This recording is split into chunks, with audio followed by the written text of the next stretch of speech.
কারা স্বপ্ন? স্বপ্ন আমার হয় না রঙিন, হয় যে ধূসর বর্ণ। ক্ষণে ক্ষণে মনটা আমার বিষাদে হয় পূর্ণ। দুঃস্বপ্নের শিকল ছেড়ে যখন শুনি মুয়াজ্জিনের ধ্বনি, শীতল জলে উজু সেরে প্রার্থনাতে বসি। সহায় সে মোর আল্লাহ তাআলা, প্রশান্তিতে মনটা ভরে ভাবি, আজকে আমি জামিন পাবো বুঝি। মালিক আমার মুক্তিদাতা যিনি, সপ্তাকাশে বসে তিনি নাড়েন কলকাঠি। ক্ষমা করুন মাবুদ, অপরাধী বান্দা তোমার, আমরা পাপী বাংলাদেশী। অন্তদ্বন্দ্ব মিটিয়ে ফেলবো, করব না আর নোংরা রাজনীতি।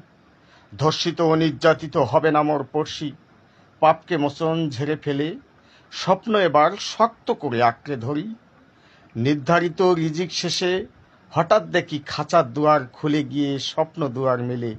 স্বাধীন এবার স্বপ্ন নামটি মনে পড়ে গেল, বিবর্ণ সে স্বপ্ন যে মোর কারা স্বপ্ন ছিল। উৎসর্গ আলোকিত লালমনিরহাটের স্থপতি, সাবেক উপমন্ত্রী অধ্যক্ষ আসাদুল হাবিব দুলু মহোদয়।